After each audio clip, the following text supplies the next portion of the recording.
All right, my brother, here we are live on a special night for By the Numbers. What have we got on the We docket got tonight? 5 movies. We got Self-Reliance. We got The Kitchen. We got The Underdogs. We got Bitconned. And we got Badland Hunters. These All are all right. streaming movies. Yep, all streaming movies this time, you guys. No theater, no physical stuff, but I still think we're going to have a great show. Mm-hmm. And we're also going to give away another code to a special movie because we love to pay you guys back. But that's it. He's Rich. I'm Dave. We're the Faces for Radio. Let's get Going. rolling.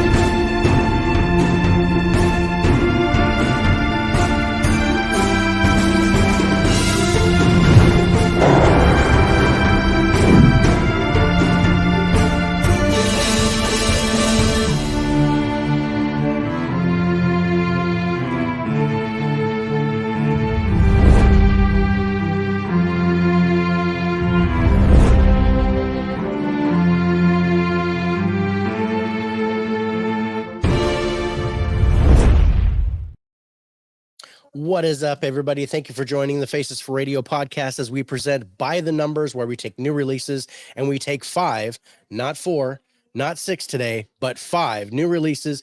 We watch them, we review them, we let it know what you thought. And my name is David, and his name is Rich. All right, brother, how you doing? I'm doing actually really good today. I hope you're doing good. I know you got a big trip planned. Dude, I'm excited. If I was doing any better, I'd have to be twins because I am just jazzed. Even though I am leaving in shit. Well, 10 hours. I am leaving my house in less than 10 hours to go to Colorado to see my friend John for Spirits of Spirits, where we are going to do a live show together for the first time ever. And it's our 100th episode on Friday. So I'm excited for it. Guys. Go to the Spirits of Spirits YouTube page, give it a like, give it a sub, and watch these two guys because they're fantastic. So much fun. I'm not as great as Rich and I are because we're the best. Yeah. But John and I work well together as well. I mean, we've been friends forever. And even though Rich and I have known each other for only a couple of years, but it seems like I've known him forever.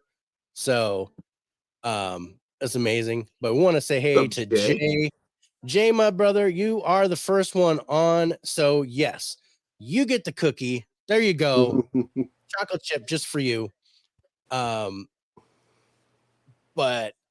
so we got to say everybody here. What's up, Hall? Hall and Oates is in the house. What is up, brother? Corey. Thank you so much for being here. Corey is here. Everybody's saying hey and saying hey. Fine Jeremy is here. Is that you, Chris? Is that you, Chris? Chris always comes up with some weird names. It's my buddy. Some kind of weird name. Leaving in shit. I hope not. I'm leaving. It's 7 p.m. right now Pacific. I am leaving at 4 a.m. to travel for 2 hours to get to the airport to fly out. I'm flying out in 12 hours. So and I've got so much crap to do before we leave. But we had to get this a quick show tonight. So this will be a quick show. But still, not bad movies, but this is definitely a far cry from what we did last week. Yeah. I mean, we had Oscar movies last week. We had Oscar movies last week. Yeah. And we said then we got the Razzie movies this week. We got the Razzies. They're not well, they're not Expendable 4 is bad. Yeah, one I really didn't like. This one I didn't really like either, and I think that's just me and you the same way. Yeah, and it's funny. I was hoping to like that one a little bit more than I did, but I didn't. So, all right. What's your daughter eating? Yes. It looks like noodles. She gonna share? She is eating noodles, and no, she is not sharing. Damn, I'm hungry. And her exact words were "fuck that." In case you didn't hear it, I didn't. Okay, well now you know. Yes, I know you're hungry. Calm down. Did you take a sweat? Okay, that's it. I told you it smells. I got to give my dog a bath before I leave too. So, I don't know what he rolled in, but he stinks. Good night, sweetie. But all right. So, as we do every week, we take 5 movies, we watch them, we review them, we score them in advance, and then we take the average. I take the average scores and rank them 5 to 1, and then that's how we list them. So, which one do you think is our lowest ranked movie this week? The Underdoggs. Oh yeah. No. Put the poster up there. Okay. Poster is up. So, okay. The Underdoggs. And, you read the synapse because I got something to say.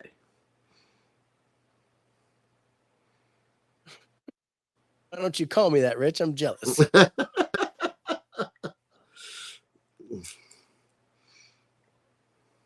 All right, so yeah, what is it here? What was going on with the Underdoggs? Okay, I know you do not like drug use, the promotion of drug use, and stuff. And this is in this movie a lot. I don't have an issue with that per se. It doesn't bother me. But what bothered me was they showed in this movie 10, 11-year-old kids getting drunk, drinking alcohol, doing beer bongs, and no repercussions afterwards. It was glossed over like it was good. With a parent there. Yeah. With a parent there. Yeah. And well, I won't say a parent. He was the babysitter, I guess. No, the mom. No, the mom.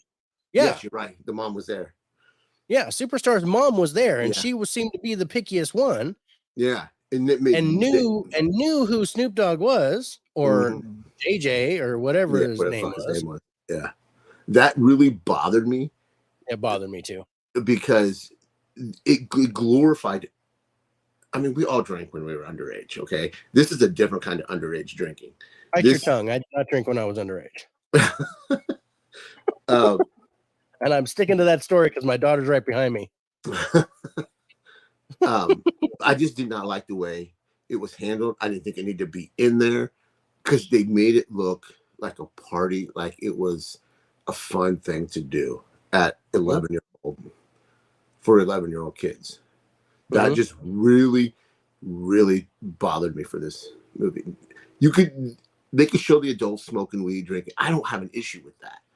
Okay, but soon as they showed those 11-year-old, 10-year-old kids like breaking the cans open, partying, like when they sucked the alcohol, that was just a big fat no. No,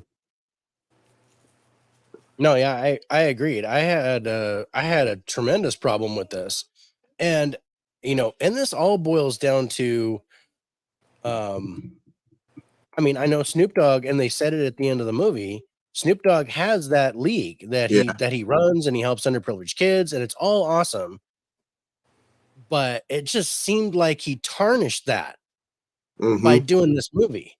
That's supposed to, like, is it supposed to promote me to put my kid in his league? No way. I wouldn't touch that with a 10-foot pole. Right. I mean, I get the whole story, and the story was a lot like Champions, or Bad News there's Bears. A couple other ones where Bad News Bears, and dude was famous but full of himself, messes up somehow, gets community service, and has to coach these kids. Yeah. And I'll go ahead and read the synopsis before I completely chastise this movie. But it could have been, they could have done a lot better. Yeah, they could have did more to promote what the league did, what his league does, instead of the juvenile. I don't know. It just really rubbed me the wrong way. And it's promoted as a family flick. All the like trailers for it, it looks like it's a kid movie, and it's not. Yeah, it is not. So the synopsis is Jason 2J's Jennings is a washed up ex-professional football player who has hit rock bottom. When Jason is sentenced to community service, coaching an unruly Pee-wee football team, he sees it as an opportunity to turn his life around.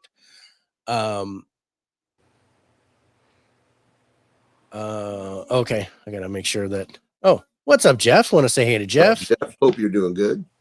Sorry, I'm not caught up on the chat, so I'm gonna do that. Everybody saying hey to everybody.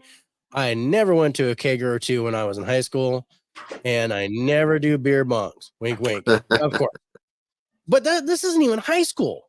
These are 10, 11-year-old kids. These are like this is before junior high. This is like this is before they have fucking hair on their balls. This is like no. And it's done in such a distasteful way. It is, and the way that they talk to the kids, and the stuff that they're doing. I mean, I understand that Snoop Dogg smokes weed. Fine, I am completely against that for recreational purposes. Again, it's a drug to me. I don't believe in it. But I understand its medicinal properties. I've seen people with cancer benefit from it, and I've seen people in extreme pain benefit from it. So great. But that being said, it shouldn't be done around kids, and they shouldn't promote alcohol around kids. And the dude's passed out on the pool, and the kids get all drunk, and they're peeing. I was like, I almost shut it off. I was like, right, dude, this movie. And I love football. I love inspirational stories for football, and I really thought this could come around for me. And there were some points that did, but I had a bad taste in my mouth through this whole movie. Yeah, I didn't mind it up until that point when there was no. Hold on. Sorry, I got a Amber Alert going off. Sorry. What?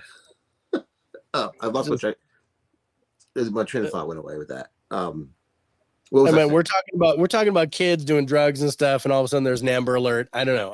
There's an Amber Alert just went out. An Amber Alert. That's crazy. So little giants with drugs. Yeah. Oh, the kids never suffered one single consequence from getting drunk. No chastising from the parents. Nothing. It was just their glorified. Language, the way they behaved. The one kid that lied to his parents about what he was doing. Yeah, titties. That wouldn't. Yeah, titties. And really, and they're like, oh, his uniform says titties. Yeah. And what's up, Adam? Good to see you, my friend. Hope you're doing good, man. This is gangster rap. That's right. But y'all wanted to be the Goonies meets Longashar. Dude, I wanted it to, I wanted him to treat the kids like he does in his actual league. Is what I wanted, because I've seen how he is with his kids in his league, and he's awesome with these kids. Yeah. And Snoop Dogg is a cool person, but to try to pull this movie off, he basically turned, his league into a joke. Friday. Yeah. And I was like, come on. Yeah. You didn't have to do that. You didn't have to do the drunk scene. You didn't have to do any of that crap. All that horrible acting between him and Mike Epps. You didn't need Mike Epps is terrible. Mike Epps was terrible in this movie. Yeah. And I like him. I like Mike Epps. He's funny. But he was not funny in this. Don't watch it.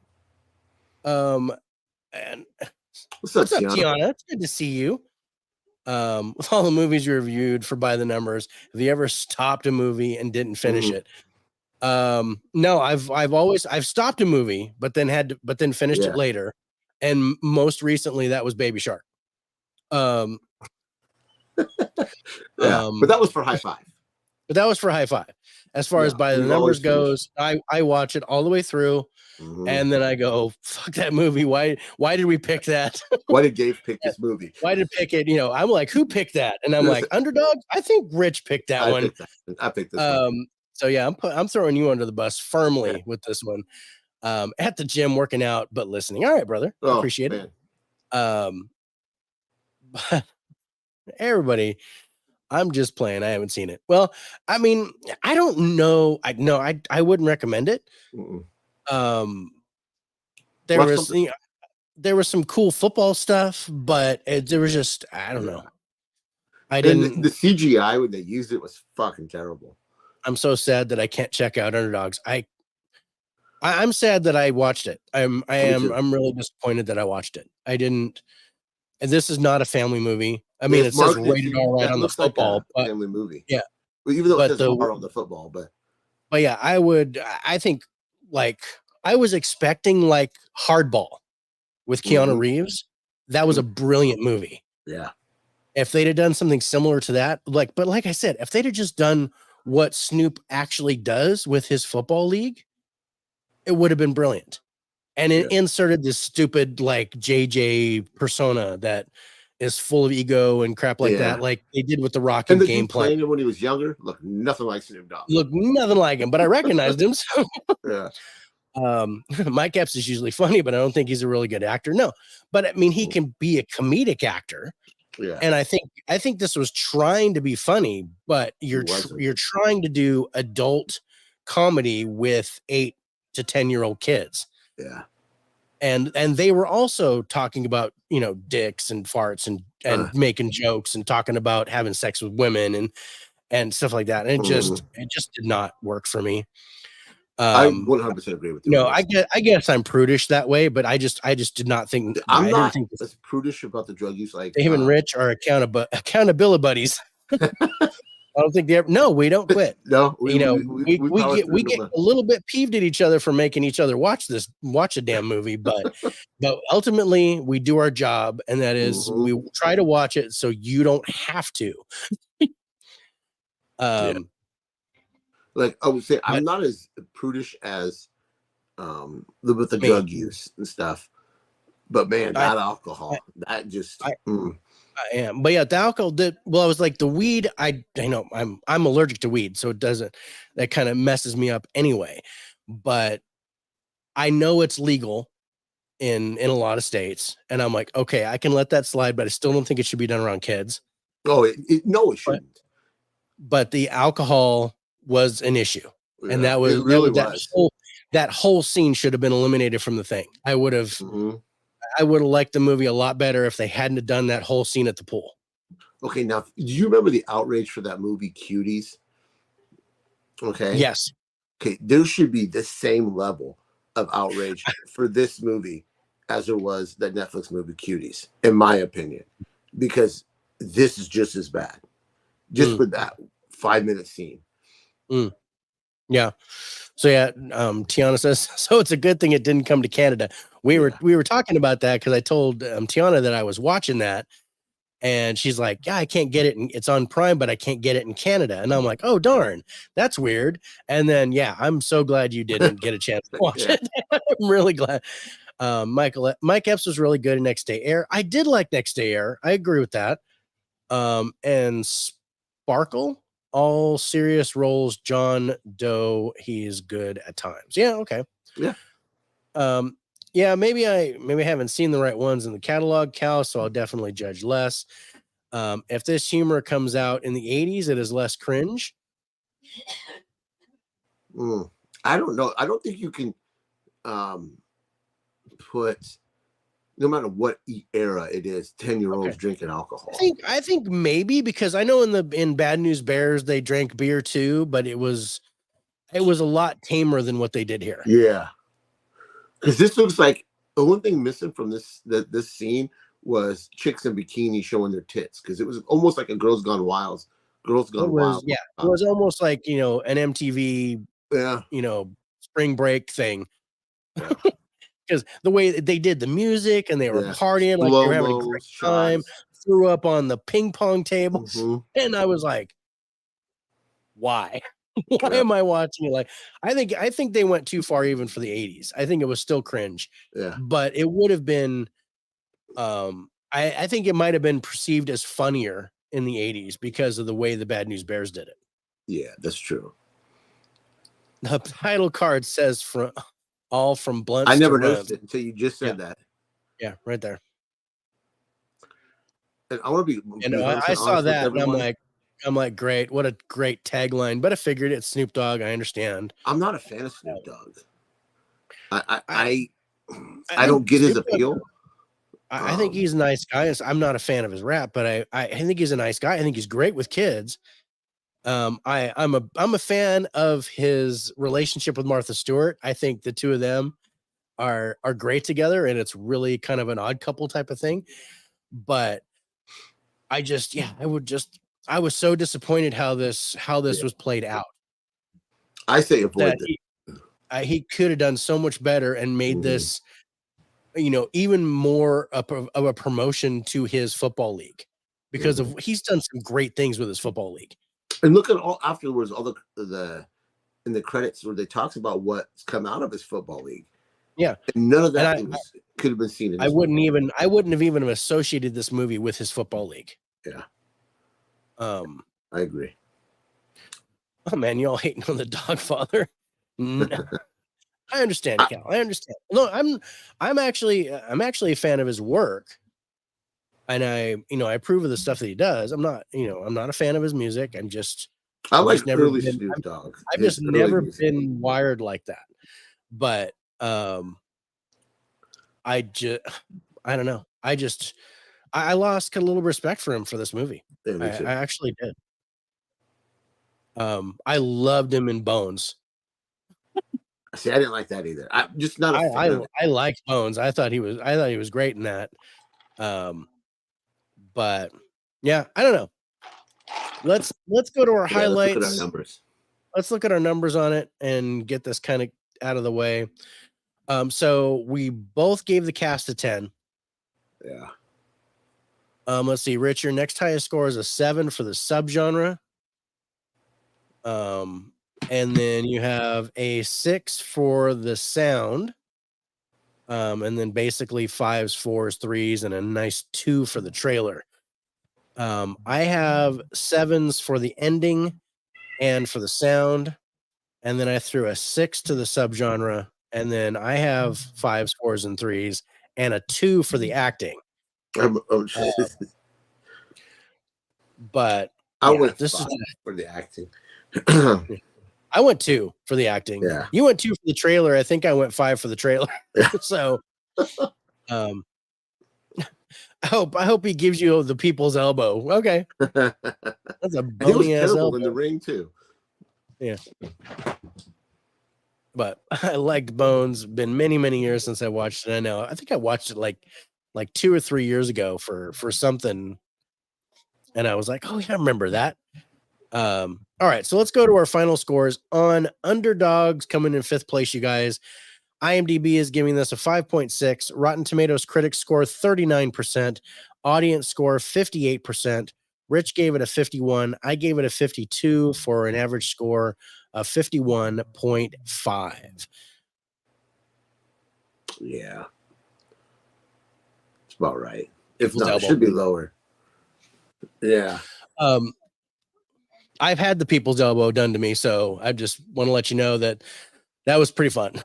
I've also had that one done to me too. The 5-knuckle shuffle. But I got to put my finisher on John Cena, so that was a blast. I had a blast with that. All right, so let's go to our number 4 movie. Which do you think is number 4? The Kitchen. Yep. Kitchen is number 4. Okay, so this one had a lot of promise for me because I like sci-fi.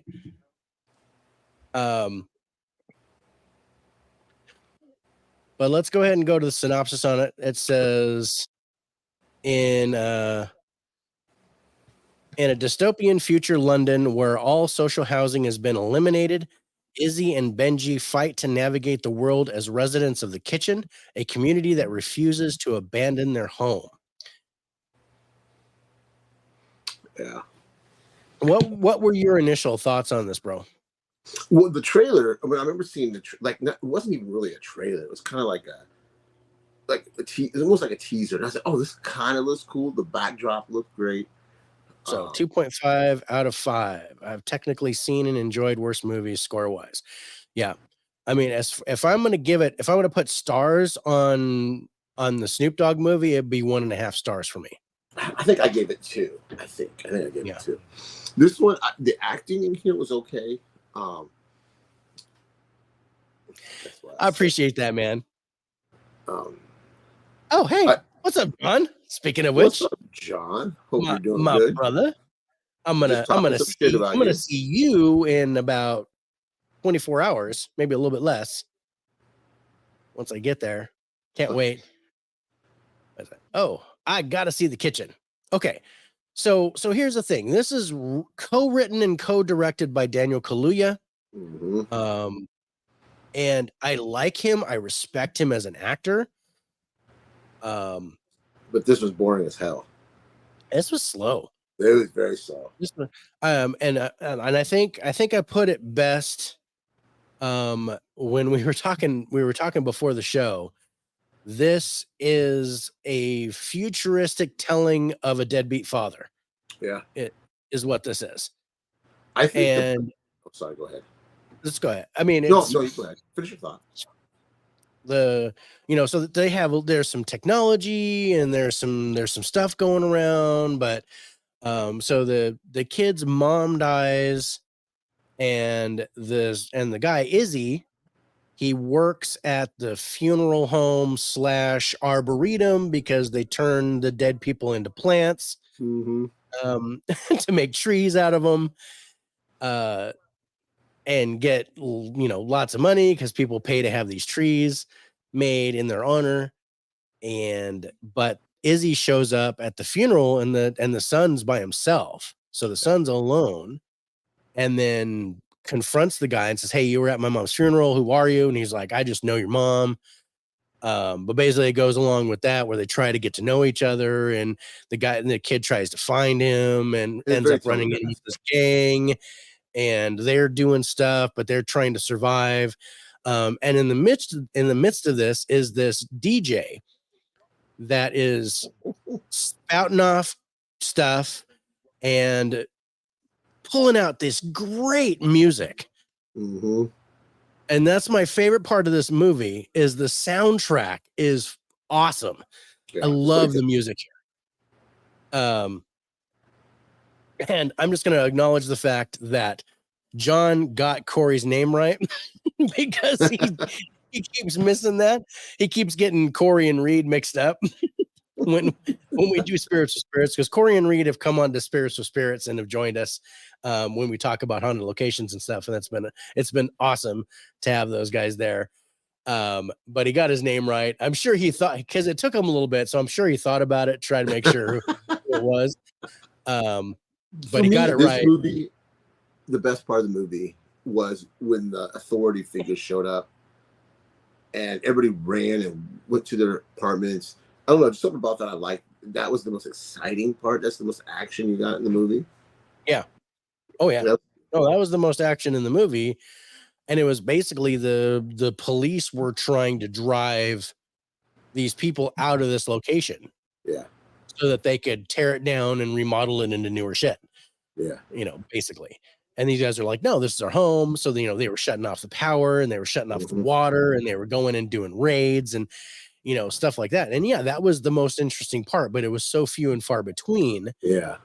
That in the midst of that, there's this really slow, grueling story about this boy trying to survive without a parent, and thinking that this guy is his dad, and this guy's not copping to anything. Man, get out of here. But I don't know. It's just I think it was written okay. I think it was acted well, and like I said, I love the soundtrack to it. But I just think this movie was really slow, and they did not do enough to keep me interested. And what did you think of the motorcycle thing? I was like, I didn't like that either. It made me roll my eyes. The motorcycle thing when they were riding the motorcycle gang. Oh, well, yeah, they were all just punk kids doing stuff. Yeah, but I don't know. I didn't like that. But yeah, I've been looking at this movie. It looks intriguing, but then I don't watch it. I'd pass. I say maybe worth a watch, but it's watch Rebel Moon. It's better. I did like Rebel Moon. I mean, Rebel Moon was more interesting. It was more rewatchable. This is definitely something I would never watch again. I'll be done with this. But if there was just more to this, it was just, I'm like, okay, I wanted to know why they turned the people into plants. I liked that. That intrigued me. Give me something about that. Like the 3 seashells thing with Demolition Man. Give me, okay, what's the thing with the plants? How are how are they doing this? And then there was it was like they didn't even know what happened to the trees afterwards. Yeah.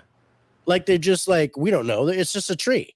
Like they don't care. It was or that it wasn't even real. Like they were just cremating the bodies and then, maybe putting the ashes in with the dirt or I don't know. Yeah. I wasn't sure what they were doing at all. But yeah, I don't know. I say pass on this movie. I'm not gonna recommend it. I think it could be worth a watch, but it's not something to go hunting for.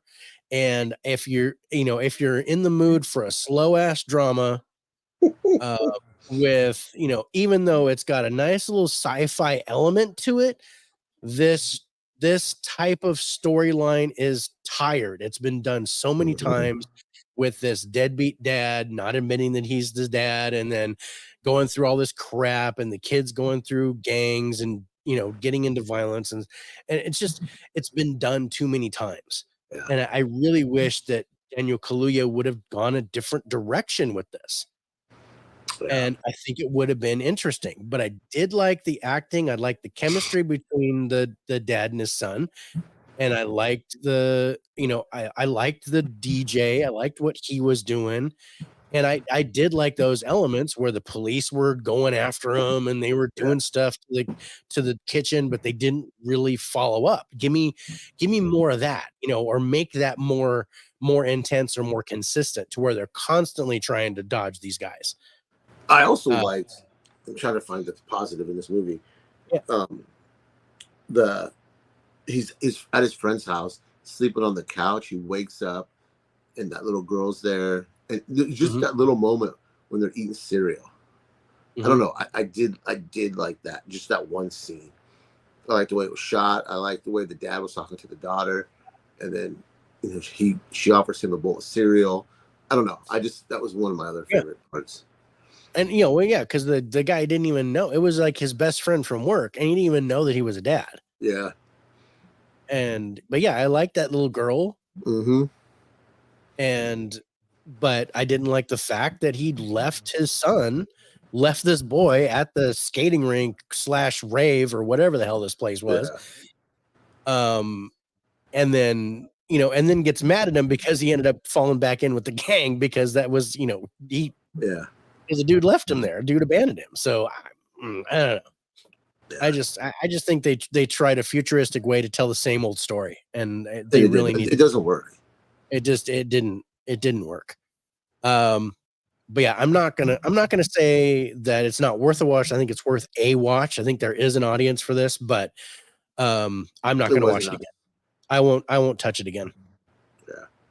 Let's go to our highlights for it. So let's see. You have an 8 for your highest score, and that's for the visuals. And then everything else is 5s. Everything else is 5s except for a 6 for acting and a 4 for cast. I have an 8 for acting, but I have a 10 for sound because I really like the soundtrack for this. And then I have a 7 for visuals and 6 for the subgenre. So, like I said, there were a few things that I liked about it, but not enough for me to go, oh yeah, this is definitely, go see it. But let's go to our final scores on The Kitchen, coming in 4th place, you guys. IMDb is giving this a 4.9. Rotten Tomatoes critics score 87%. See, it does check boxes for the critics. Audience score 43%. Rich gave it a 53. I gave it a 60 for an average score of 56.5. But yeah, like I said, it was okay for me, but it was like boring. It was just boring for me. It was really slow. I was on my phone when I was watching. I was like, this shit's boring. I wasn't on my phone because I was like, something's gonna happen. Something's gonna happen, and nothing happened. I think my favorite scene was when the kid took out the drone with the slingshot. Oh, that was cool. I did like that too. And it was like his first time shooting, and the kids were like, yeah. You know, and then the police came and like raided the place, and I'm like, oh, that's revenge for, killing the police drone. But no, they just kept doing it. Yeah. I just wish there was more development with that. Yeah. More world building. Yeah, more development. Tell me why the world is like this, why they're getting rid of the kitchen, why, what's happening with the stuff. They really didn't let in on anything. The only character development was with Izzy and Benji. And that part of the story I didn't care about, unfortunately, because it's been done so many times before. All right. So let's go to third. Which one do you think got third place this week? Self-Reliance. 3 for 3, buddy. Self-Reliance is our number 3 movie this week. And this is on Hulu, you guys. This was okay. This was interesting. Better than I thought. Yeah, this was better than I thought. Moments where I was laughing my ass off.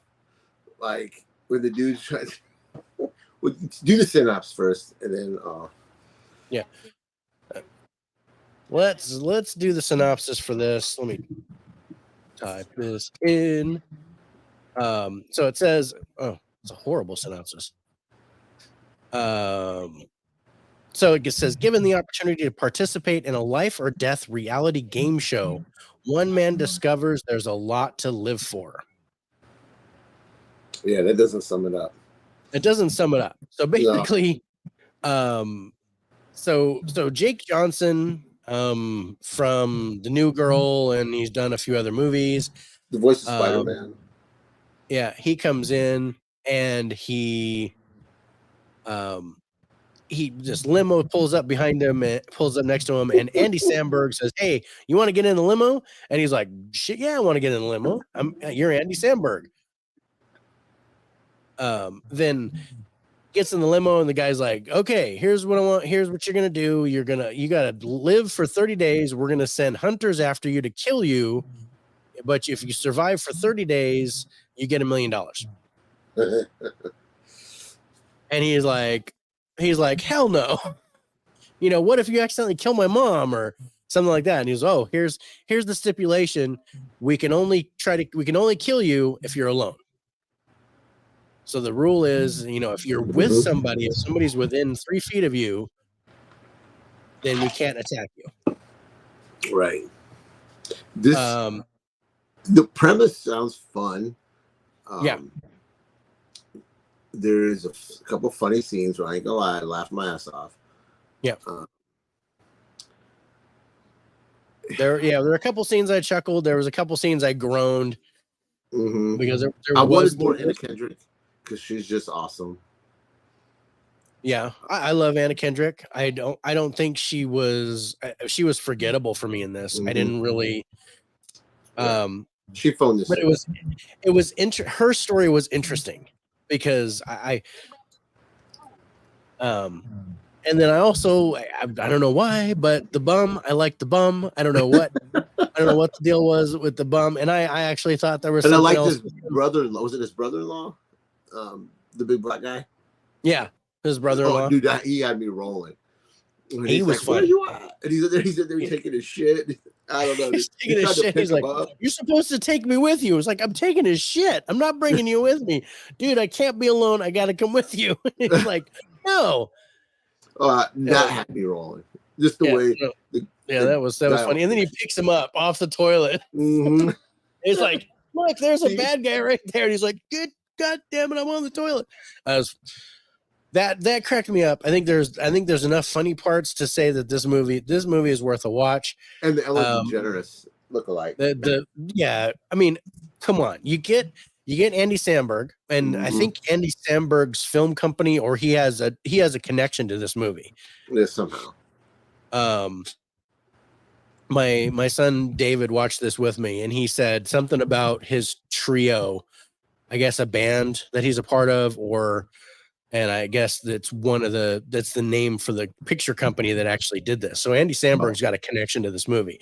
But you get Andy Samberg, and you have the real Wayne Brady in this movie. But you have a fake Ellen DeGeneres.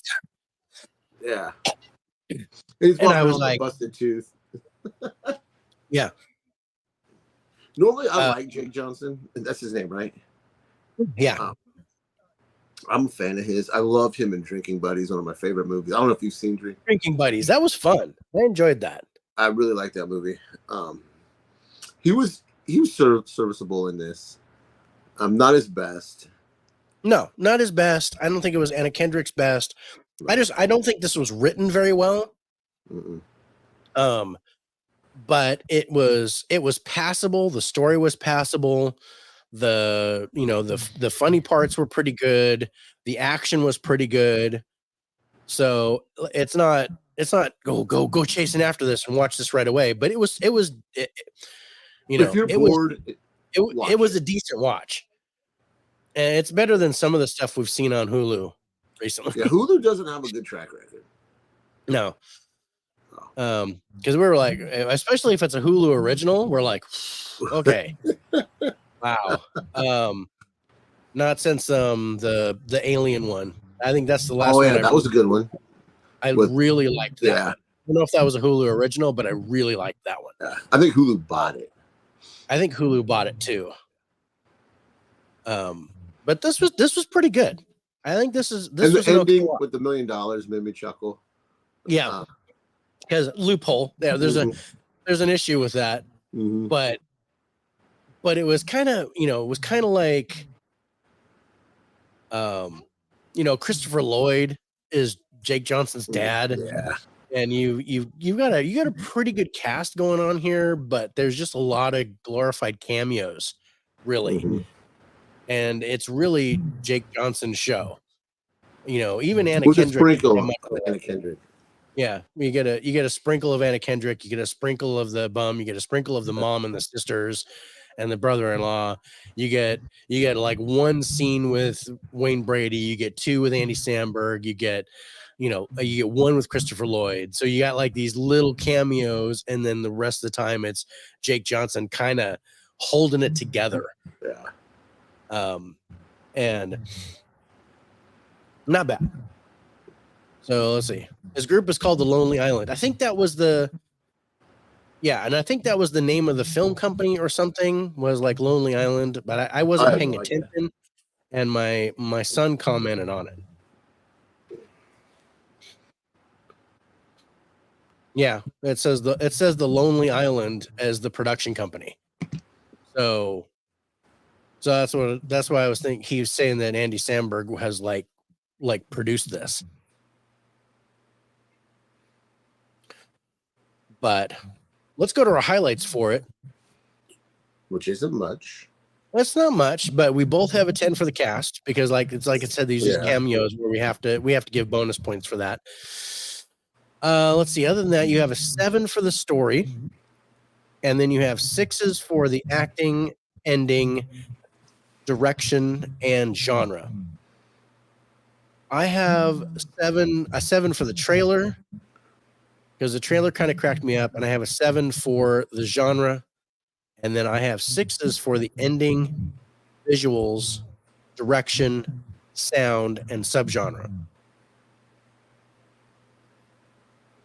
But yeah, I think this one's probably worth a watch. I think this one, if you're bored late at night, you're looking for something that's kind of cute, not something you have to pay a lot of attention to.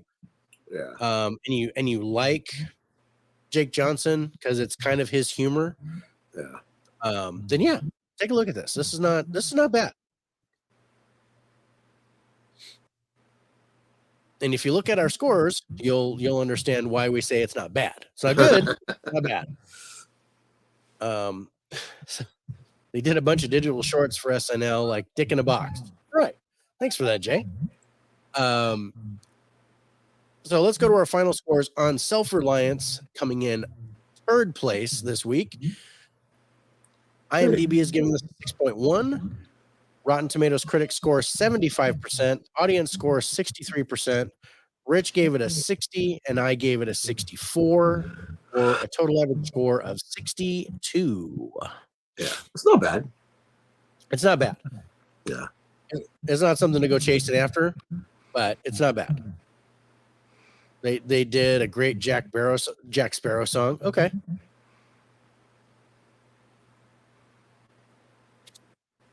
All right. Here we are going to number 2. Which one did you think came in second place this week? Excuse me here. Oh, let me see. Let me look at my scores real quick, and then let me. Oh man. I'm gonna go Bitconned.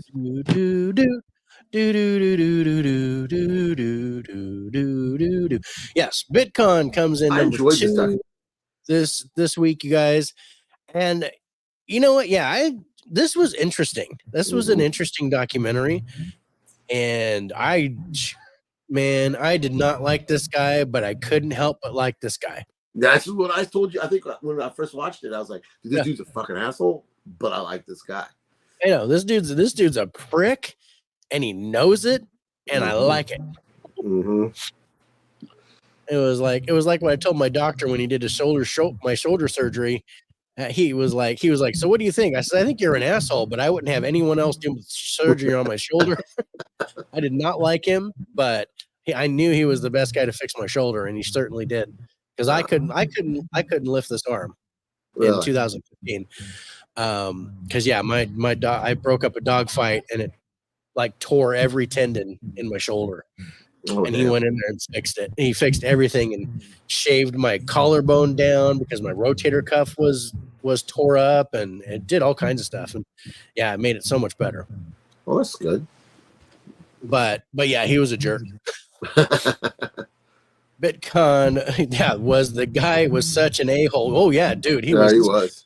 Dude, he came in. He was like, "I've always wanted to be a criminal." I'm like, "Oh, yeah, that's the first line of the movie." Yeah, first line of the movie. He's like, "Dude," and man, and to have happen what happened to him. I'm like, dude, this guy's like Midas. I'm telling you. But yeah, let's go to the synopsis so I can let you know what this is about. It says, in this true crime documentary, 3 guys exploit the freewheeling cryptocurrency market to scam millions from investors and bankroll lavish lifestyles. But yeah, that's exactly what it is. It goes through the whole thing about how CentraCoin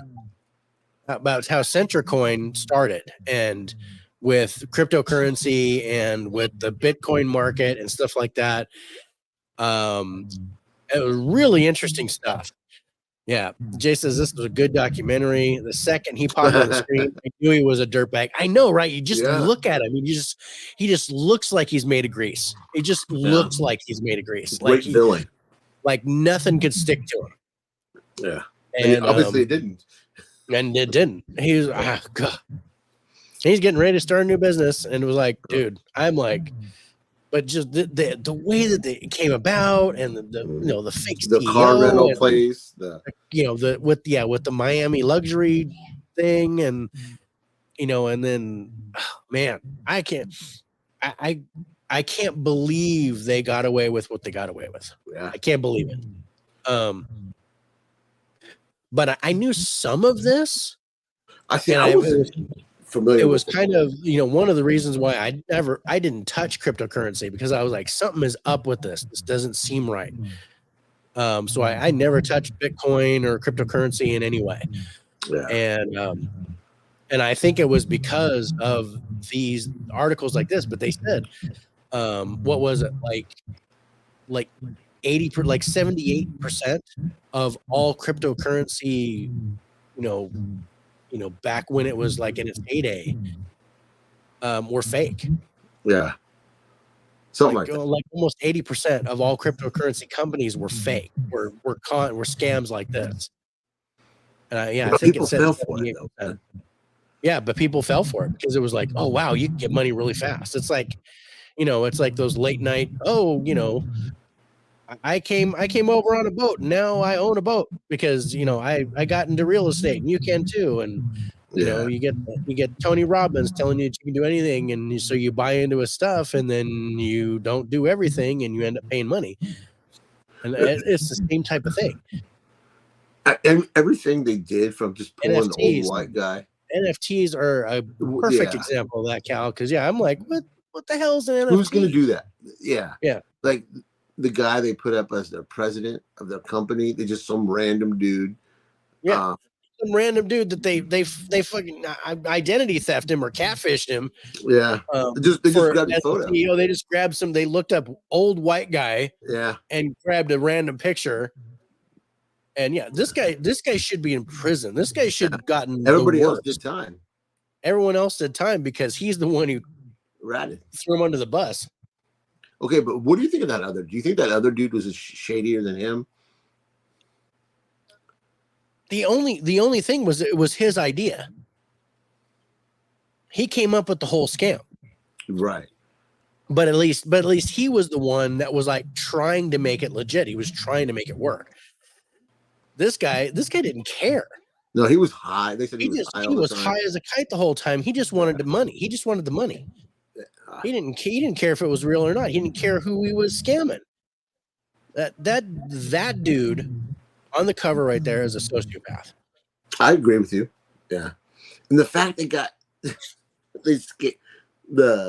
was it Korea, or they went over and they Korea, yeah. They knew it was a scam and they still invested. They knew it didn't work and they still gave him $15 million. Right. Yeah, whatever. They didn't go into what happened to them. Did they? I don't remember. What happened to Korea or? Yeah. Nothing happened to Korea. Yeah, I didn't think so. They were just like, oh, we thought it was real. And the two hackers. Yeah, but only, because Korea invested like $20 million, and then all these other guys invested all this money. Only 2.9 million went back to the people. Yeah, that's crazy.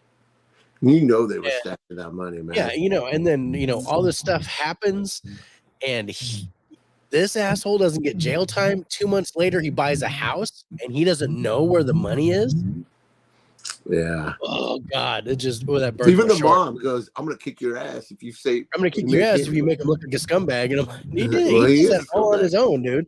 He even said, in no uncertain terms, he said he was a scumbag. Mm-hmm. And then, they even pointed that his mom. Yeah. No, he was robbing other people's accounts because he got their passwords. Oh, I got your password, so I'm just gonna take all your money. Yeah. It wasn't like, oh, you gave me your password. I'm so sorry. Don't do that. He was like, nope. And I've done that. I've had people give me their password. Because you're in the IT business. I'm in the IT business. I've had people give me their passwords. I'm like, no, don't give anybody your passwords. I'll use it right now in front of you while you're watching. I said, but as soon as I'm done, you change your password. Don't fart around. Don't do any of that. I just, I've always believed that was wrong. I have a very high moral standard. But it's just, this was, I'm like, could I drop my standards enough to make money in this business? I can't do it because I can't be that dishonest. He just so wrong. When he got his grandfather involved. His grandmother's like, I don't care, I'm dying of cancer. Go ahead. What are they gonna do to me? Right. I mean, they went all out for their website, and then when that reporter started sniffing around. Yeah. Well, I like it when they were like, they didn't know what the reporter was trying to do with the interview. So they were like, oh yeah, we'll take pictures and we'll do all this kind of stuff and we'll talk to you. And they try to all blame each other. Like, why didn't you guys? Yeah. You're supposed to vet this guy. No, we sent him to you. You're supposed to vet. And it was so funny. And then it was like, they had no clue. Yeah. And the interesting thing, like right at the end, the guy who got the most jail time. Yeah. The guy in the glasses. Yeah. Sharma, I think his last name was. Yeah. He said, or he had his lawyer say, that this was incorrect. Yeah. And that he is going to release his own thing once he gets out of jail. Yeah. Did he get 8 years? Yeah, he's got 8 years. So I think he's got like 6 years left. Yeah. Because the other guy was already out. Yeah. Sure, his grandfather was shady too. I'm sure his grandfather didn't care. I don't give a shit. Go ahead. Like the mom even said, you think that guy that's in prison now, is that girlfriend staying with him because he's nice? Yeah, they're completely throwing. Oh, he's got the money. It couldn't be my son. Yeah, they both got the money. They're not idiots. I mean, they are idiots, but they're not. They were talking about it. The reporters like all of a sudden we're seeing stuff move off of their, off of the company account, moving off somewhere else, and they couldn't find it. Mm-hmm. So that money, that's like billions of dollars sitting out there. Oh yeah. I think this is worth checking out. This is worth checking out. This is one of my things when it comes to documentaries. I want to be either educated or pissed off, and I was both. Yeah. In this one, I learned a lot about cryptocurrency and what they were doing, and I was also really pissed off that these guys got away with it like they did. And I like the story they told too, like the way it was shot, the way the reenactments were. I like the printer when it was printing out the money. I like that. I like the visuals in this. Yeah, the visuals were pretty good. I like the way that they did it. This is a well put together documentary. Yeah. All right. Speaking of that, let's go to our highlights for it. So, and this is actually pretty decent. So, Rich, you gave a 9 to the story, and you gave 8s to the acting, ending, sound, genre, and subgenre. Mm-hmm. I gave 9s to the story and the genre. I gave an 8 to the ending, and then I gave 7s to the acting, visuals, direction, and subgenre. Now I'm hoping, but it didn't seem like it's happened, because even in the beginning when he did the pill scheme, he threw his partners under the bus, and he didn't get any jail time. Yeah, and they made it clear that he has loyalty tattooed on his side. Yeah, and he has loyalty tattooed on his ribs, and it's like there's no loyalty there at all. Yeah, I think there's no on the other side, so it says loyalty, and then it says no. I think that's what it is. But let's go to our final scores on Bitconned, you guys. This is on Netflix. I think this is worth seeing. Oh yeah, definitely check this out. IMDb is giving this a 6.5. Rotten Tomatoes critic score 100%. Audience score 64%. Rich gave it a 71. I gave it a 70 for a total average score of 70.5. Yeah, this is definitely one of the better documentaries we watched so far this year. I mean, it's only January, but we've only seen a couple of documentaries, but yeah. But now I know that nothing we watch is going to get nominated for the Oscar. Fucking Academy bastards. But I mean that in the nicest possible way. Oh, yeah. There goes our invitation to join the Academy, David. I know. Damn it. I'm sorry, but I don't think we were ever going to be able to invite me. How awesome would that be? That would be awesome. All of a sudden, we got like millions of subs, and we were just huge critics. I'll just be happy with the screeners. I ain't gonna lie. Wink, wink, you guys. We get some screeners. We get some, people send us stuff. We're going to premieres. We're going to red carpet. This is the Faces for Radio on the red carpet. Faces for Radio on the red carpet. So, Brad Pitt, what'd you think of this movie? Who the fuck are you? I'm Dave from Faces for Radio. And they're like, dude, I still like your show. Thanks. Not that I've dreamt about this, but it's happened. But if something like that were to happen, it'd be awesome. It'd be phenomenal. That'd be cool. But for right now, we're just enjoying our nice little 250 subs. Well, he's got 250. I've got 230. We're all in this together. We're all in this together. We're a team, and it's huge. Sorry, I'm late. What's up, Caveman? That's right. Speaking of huge, Caveman's here, his 6'2" behemoth self. Okay, I'm glad you were going with that. You're like, speaking of huge, Caveman. Speaking of huge, it's Caveman and his massive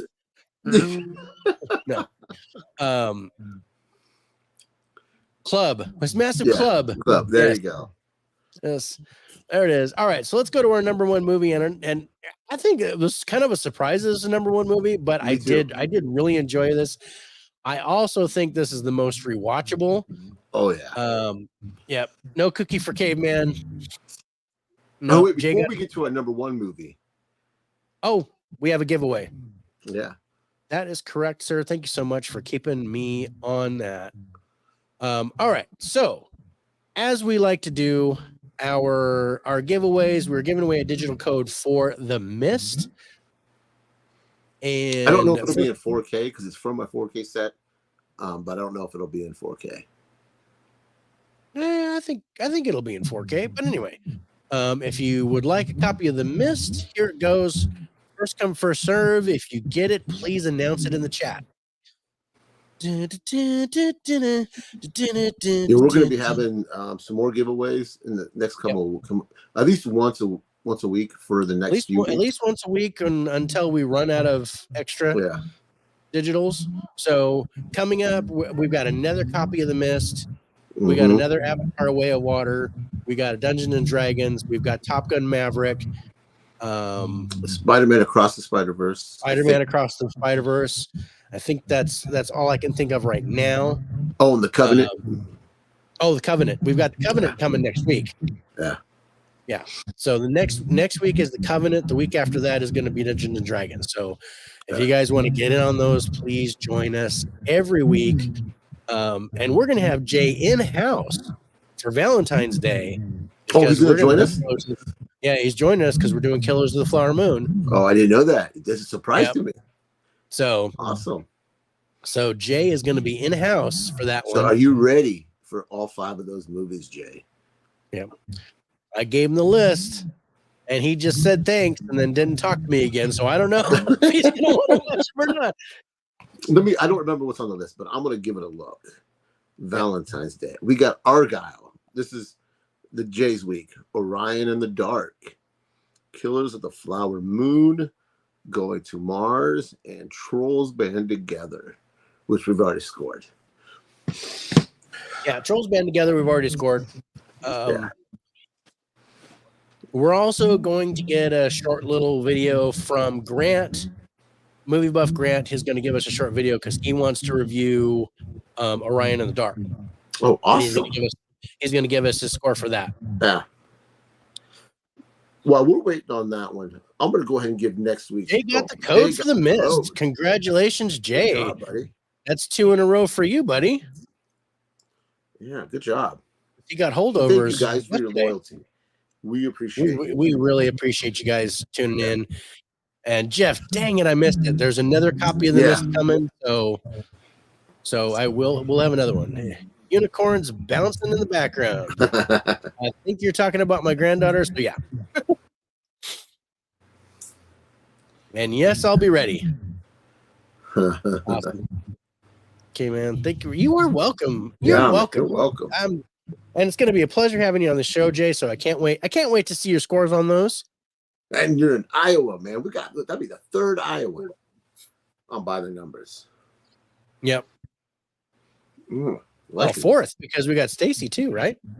Or no? So it's Stacy, Corey, because we have Mel.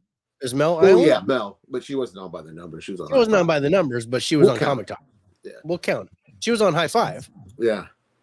So yeah, that's 4. Well, she was on Faces for Radio. Yeah, that's true. So make people fight for the codes now. I'll get my hammer. I like it. All right. So we're gonna put a coat. We're gonna put a coat in the center of the room and make you fight to the death. All right, let's get to our number one movie. Yeah, Rich's as well as mine. It is Badland Hunters on Netflix. You guys, this was fun. This was fun. I enjoyed really this. Was. I might be a little racist. Okay, I'm just gonna put this out there. You're very racist, bro. Okay, for the longest time, I thought that was Wong. I thought that looks like Wong. From Nate, what's up, brother? Of course, it was a great show. Yeah, I thought it was Wong. I was like, no, that's a dude from Train for Busan. Ultimate X match for the code. But yeah, this was fun. The action in this was great. Funny. Actually, great. It's over the top. Mm-hmm. It's over the top action. There's CGI, but it's very, I'm gonna say there's similarities to Train to Busan, like with the way that they did the effects on these guys and the stuff that was going on and some of the action. A lot of it reminded me of Train to Busan. I mean, it's Korean, so it makes sense. And I love the kills in this. Jay says, what? Say what? Feel like I seen that title name on 10 movies at the Dollar Tree. Yeah. And this one will probably be at the Dollar Tree too if it ever comes out in physical. But I would buy this movie. I would, yeah, I'd watch this again. I wouldn't. This was enjoyable. It had a neat little storyline.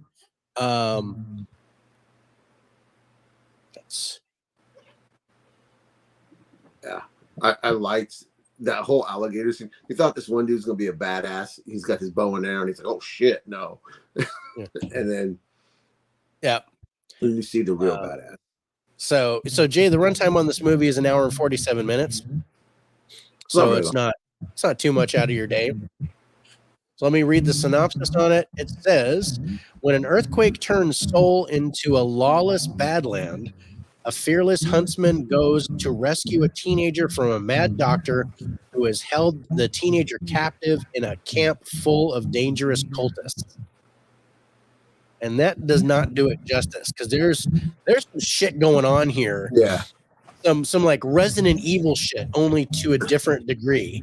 And I liked that. That was cool. And I did like it, and it was interesting how they were trying to, because with the earthquake that happened in Seoul, it wiped Korea. It just wiped it off the map. So it's basically a desert, and there's no water is very hard to come by. You have to like find this gross, nasty water and filter it until it's drinkable. What's up, Steve? What's going on, Steve?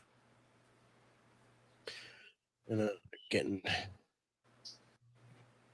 feedback on here, and I don't know why, but can't do anything about it. Anyway, so basically, you got, it opens up with the kid with the bow and arrow, and he's he's trying to go hunting, and sees this crocodile or alligator, and you see it on the cover here. And he shoots this thing in the eye or something with a flaming arrow. And he's like, cool, I killed it. And he starts coming up to it, and the alligator was like, psych, and was like coming after him. Mm-hmm. And then this dude comes out of nowhere like a Korean Superman, pulls the alligator out by its tail and chops its head off with a machete. Mm-hmm. And I'm thinking, okay, this dude's the hero. Yeah. Which I thought was wrong. Which he thought was Wong. Yeah, that's a little racist, bro. Yeah. But I did recognize that dude. Yeah, I recognize him. I've seen him before, and I recognize the guy who played the doctor, that crazy dude. I didn't recognize him. But it was like he was experimenting. The doctor was experimenting with DNA and genetics to manipulate people so that they weren't so in need of water or food, so that they could survive. But that had some pretty adverse side effects. The only thing was that he had used teenagers in order to perfect his formula. And he was trying to bring his daughter back. He was trying to. Well, his daughter was alive, but yeah. Let's just say she wasn't all there.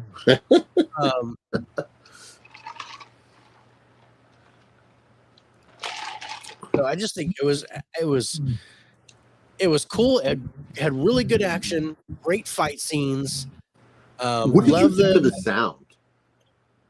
Man, when he was fighting the main guy, man, my sub was like thumping. It was like yeah. The sound was really good. I like the surround sound on it. I had some really good bass, some great bones cracking when they were fighting and stuff, and when the glass breaks, you can hear it behind you, and gunfire was pretty cool. Yeah, I thought the way they did the sound was great. Yeah.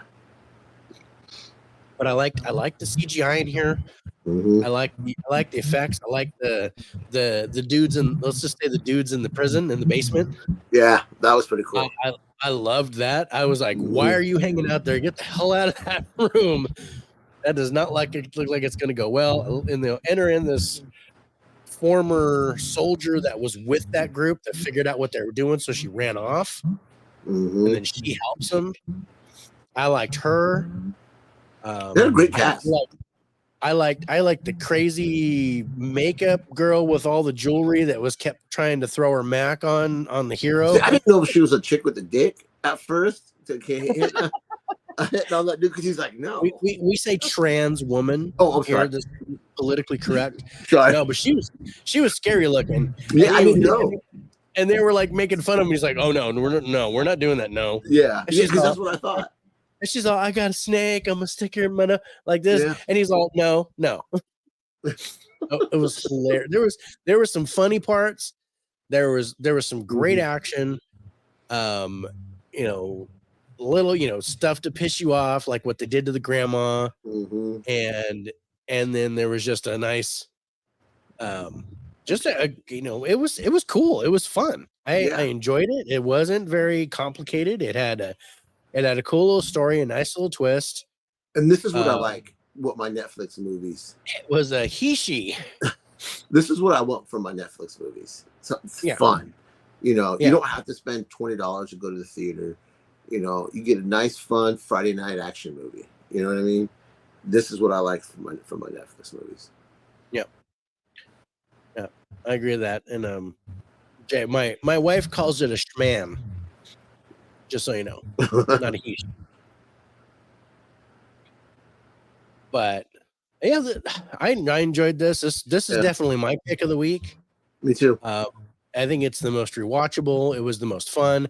Like I said, it's not going to stack up score wise to the stuff that we reviewed last week. Oh no. But yeah, I would, in some cases, probably watch this again first because it's so simple and just a fun action, no-brainer action movie to watch on Netflix. Pop some popcorn and just have fun with it. Yep. Let's go to our highlights on it, bro. So we have anymore.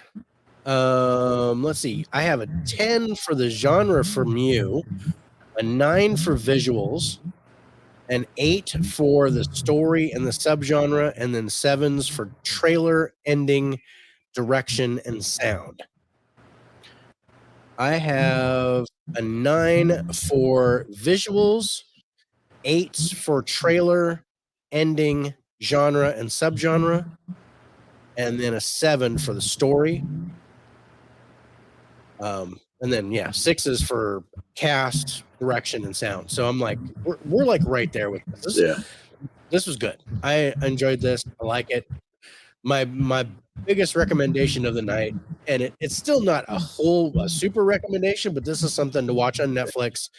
That, like you said, pop some popcorn, grab a drink, turn your brain off. Turn your brain off. Just sit and enjoy it. Laugh. Cringe this with the action. This is foreign, by the way, and it is subtitled. It is subtitled, but you can watch it dubbed, and I didn't mind watching it either way. It's still funny. It was still funny dubbed, but I preferred it subtitled. But for those of you that do not like watching or reading the movie, It's still worth it watching dubbed. But let's go to our final scores on Badland Hunters. Coming in first place, IMDb is giving this a 6.0, Rotten Tomatoes critic score 89%, audience score 60%. Rich, you gave it a 74. I gave it a 72 for an average score of 73. I'm surprised with that Rotten Tomatoes score. With the audience or the critics score? I'm surprised the critics gave it that good of a score. Yeah, 89. Yeah. How many critics? Yeah. I think it was 7. But let me double check. 9. I was close. Yeah. So not many critics watched it, but still. But still, to give it an 89. So that's 8. That's 8 out of 9 of them liked it. Yeah. That's good. It's a fun movie. Mm-hmm.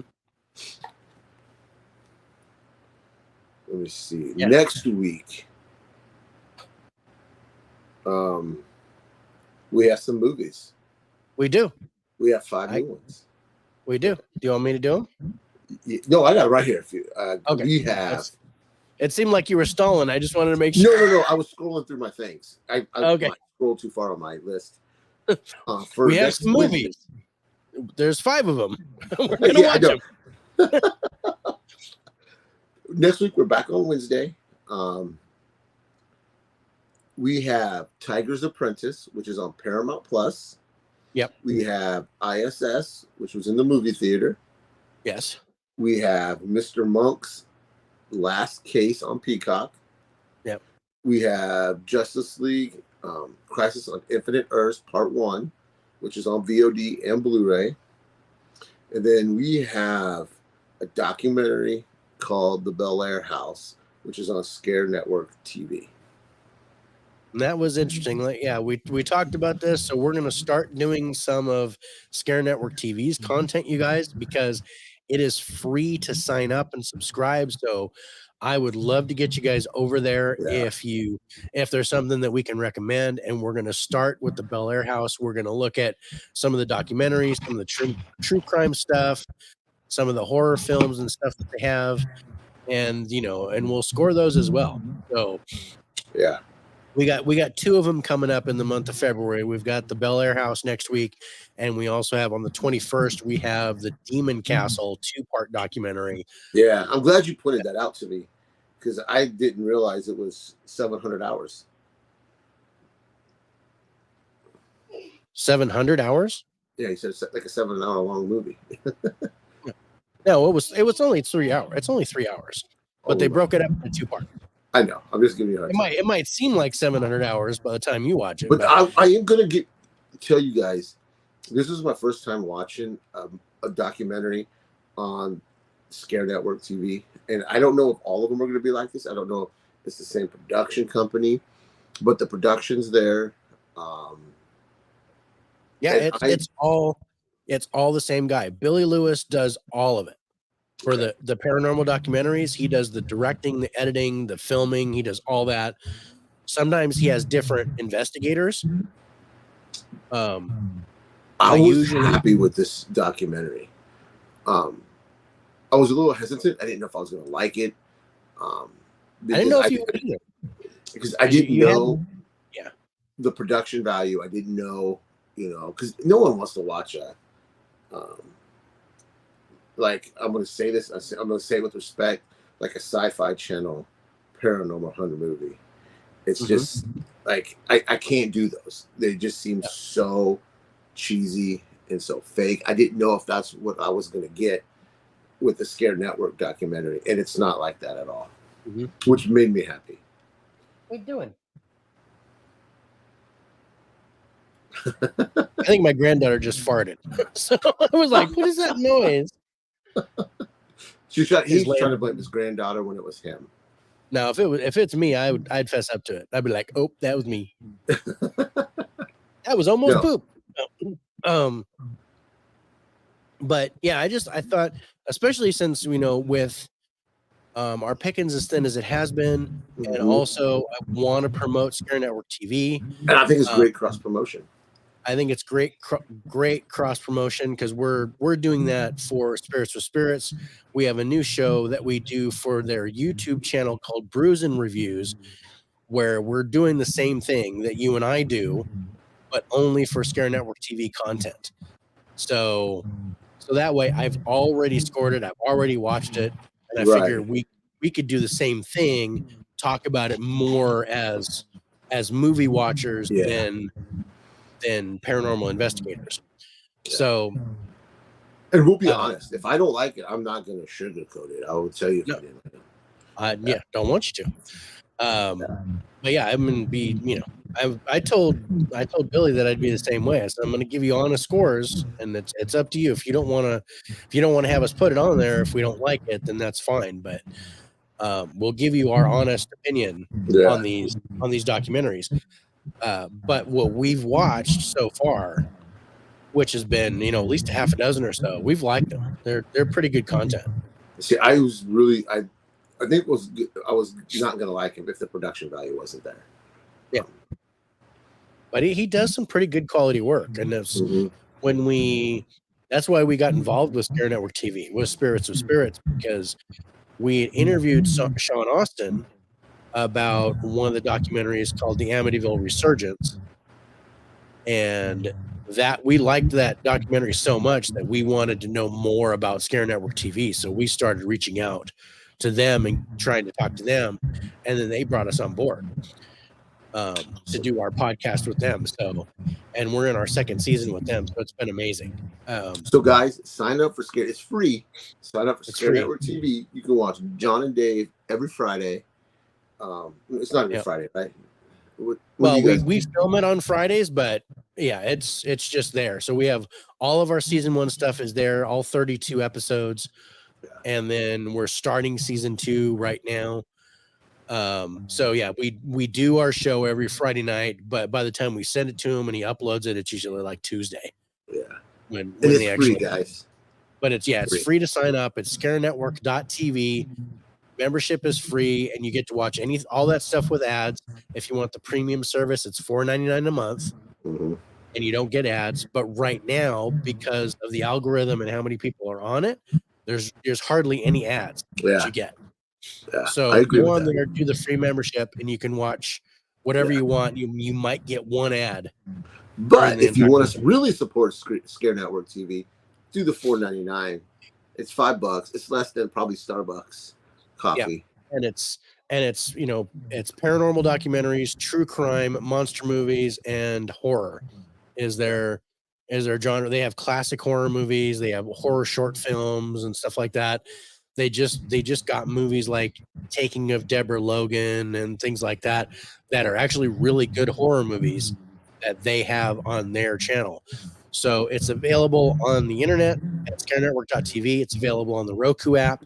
Now it's available on Amazon Fire TV, and pretty soon it'll be available for Apple and Android. I'm hoping because I watch it on my Roku in my bedroom, and I'm hoping it soon gets put on Apple from Apple TV, so I can watch it on my TV. The Amazon Fire app is supposedly really good. It looks awesome. Yeah. So I'm excited to see. They have an app available on the device. Like I said, they're going Roku. Thanks. So yeah, Roku. But yeah, for like Apple and Android, they're working on it. It's not quite ready yet. It's on your phone. I have it on my phone. Yeah, but you can go to Scare Network TV on your phone, scarenetwork.tv, and you can watch it on. No, I have the app on my phone. The Scare Network. You have the Roku app? No, the Scare Network. The Scare Network TV app. Yeah, but I can't get it on my Apple TV device, my actual. So what I do, guys, is I just cast it to my TV from the app on my phone. So again, it's free, and if you want to really support Scare Network TV because they do a good job, they put David and John on their channel. It's $4.99. Less than a cup of coffee. It's definitely less than they renewed us. Yeah, and they renewed us. I was a little worried at first because they spent all that money getting over to this new platform so that they could offer a free service. That I wasn't sure if they were going to renew us, but they did. They didn't even hesitate. He was like, "No," he goes, "You guys are staying on board. Love your show." he even comes onto the show from time to time and sits with us, and we talk about our stuff. So it's a blast, you guys. And again, I'm really looking forward to Friday night, our 100th episode. That's going to be a blast. Yeah, I'm going to tune in definitely. But yeah, I think, my friend, that I think we're ready to get out of here. Let's go. Let's go home. You have safe travels. Have fun with your wife, John and his wife. Get some scary shit done. Yep. And I'm looking forward to hear about the whole adventure. Yeah. I hope to see you on Friday, bro. I hope you tune in, and I will. Even if you have time, we'll send you the StreamYard link if you want to jump on for a few minutes and say hey. We'd love to have you on the show, because I know we've had John on our show. Yeah. John's it's dope, man. I love John. He's like one of those guys. Thank you so much, and thank you for being on Rich's channel just now. Thank you, man. You guys, we're live on Turner Fan 77's channel as well. So you guys jump over there, hit your likes there, and please, if you haven't already, hit your like button here. Yeah. But before we go, I have got to talk about Spotify for podcasting, because they are sponsoring this show. Spotify for podcasting takes the audio portion of our live stream and puts it out on Amazon Music, iHeartRadio, Pocket Cast, Castbox, Radio Public, and Google Podcasts. They do it all for free. They give us sponsors, and they give us more sponsors when we get more followers.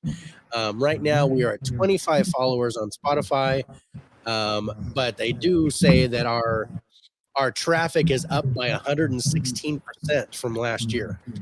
So wow. Thank you guys for that, man. So I'm meaning 2022. So our 2023 numbers are 116% higher than 2022. So that's awesome. I love it. So if you guys get a chance, go over to Spotify, hit the follow button, and then you can listen to us on any podcast station that I said. Okay, there, got that out of the way. So you guys, thank you so much. I will see you I'll hopefully see you guys Friday. I would love to see you guys on there. Otherwise, I will see you next Wednesday after I come back home. But until then, we want to say thank you so much for joining us. Thank you for watching us on the replay. Good night. God bless. Have a great weekend. And we'll see you next time on the Faces for Radio podcast. Bye, everybody. See you guys.